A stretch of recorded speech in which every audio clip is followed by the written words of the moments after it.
सर्वांना माझा सप्रेम जय भीम। मी महादेव फकीरा वाटोडे सर्वांना असे आवाहन करतो की दिनांक 18 नोव्हेंबर 2025 वार मंगळवार रोजी वाडी दमई तालुका जिल्हा परभणी या ठिकाणी ग्रंथ समापन आणि पहिली बौद्ध धम्म परिषदचे आयोजन केले आहे। तरी सर्व उपासक उपासिका यांनी या धम्म परिषदेला उपस्थिती लावायची आहे। त्यामध्ये सहकार्य करून या धम्म परिषद शोभा वाढवायची आहे। या धम्म परिषदेमध्ये देश विदेशातील स्थवीर महास्थवीर सर्व बौद्ध भिक्खू यांचे धम्मदेशन आहे आणि सर्वांनी या धम्म परिषदेचा लाभ घ्यायचा आहे। गेली 6 वर्षापासून वाडी दमई या गावी विश्राम रामराव वाटोडे हे ग्रंथाचे वाचक म्हणून कार्य करतात। त्यांचं देखील अभिनंदन। तसेच चैतन्य भगवान वाटोडे हे देखील सूचक म्हणून कार्य करतात, त्यांचं देखील अभिनंदन।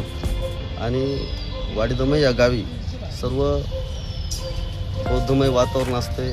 सर्वांना ग्रंथ आणि धम्माचा प्रसार या गावातून होत आहे आणि धम्माचा प्रसार आणि प्रसार करण्यासाठीच एक व्यासपीठ म्हणून या ठिकाणी धम्म परिषदेचे आयोजन केले आहे। आणि ही धम्म परिषद म्हणजेच आपल्या धम्माचा एक प्रकारे एक वाट आहे, एक वृक्ष आहे, जो वृक्ष डोलत आहे आणि या डोलणाऱ्या वृक्षाला या ठिकाणी बुद्ध आणि भीमगीताच्या रूपाने देखील या ठिकाणी फुलवायचं आहे, बहर आणायचं आहे। त्या अनुषंगानं सर्व उपासक उपासिका यांनी या वाडी दमई नगरीतील धम्म परिषदेत सहभाग घेऊन सर्वांनी या ठिकाणी आवर्जून या धम्म परिषद लाभ घ्यायचा आहे। या धम्म परिषदेचं नियोजन म्हणजेच बौद्ध आपले जे काही भिक्खू आहेत त्यांच्या ठिकाणी मोठ्या थाटामाटात लेझिम संघाच्या गाजवाजात मिरवणूक निघेल। त्यानंतर त्यांची धम्मदेशना होईल आणि सायंकाळी या ठिकाणी बुद्ध आणि भीमगीताच्या कार्यक्रमामध्ये या ठिकाणी या धम्म परिषदेची सांगता होईल। या धम्म परिषद सर्वांनी पुनश्च यावे। जय भीम जय। सर्वांना माझा क्रांतिकारी जय भीम नमो बुद्धाय। सर्वांना असं कळविण्यात येत आहे की वाडी दमई तालुका जिल्हा परभणी या ठिकाणी दिनांक 18/11/2025 या दिवशी वार मंगळवार या दिवशी आपण बौद्ध धम्म परिषदेचं आयोजन केलेलं आहे। या ठिकाणी या बौद्ध धम्म परिषदेमध्ये असे नामवंत असे संपूर्ण जगप्रसिद्ध असे भिक्खू संघ या ठिकाणी उपस्थित राहणार आहे आणि सायंकाळी 5 वाजता भोजनदान होईल।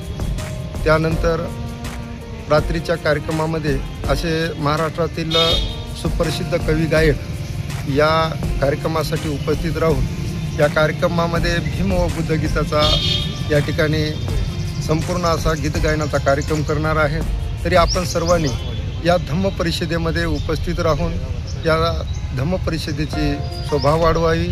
संपूर्ण या ठिकाणी आपली उपस्थिती राहील तर खरोखर या धम्म परिषदेला एक वेगळं रूप येईल। म्हणून आम्ही या माध्यमातून पंचशील बुद्ध विहार स्मारक समिती असेल, त्यानंतर पंचशील लेझिम संघातले सर्व सदस्य असतील, विशाखा महिला मंडळाच्या सर्व सदस्य असतील, यांच्या माध्यमातून आम्ही आज सर्वांना असं आवाहन करतो की आपण या धम्म परिषदेला उपस्थित राहून या कार्यक्रमाची शोभा वाढवावी। जय भीम।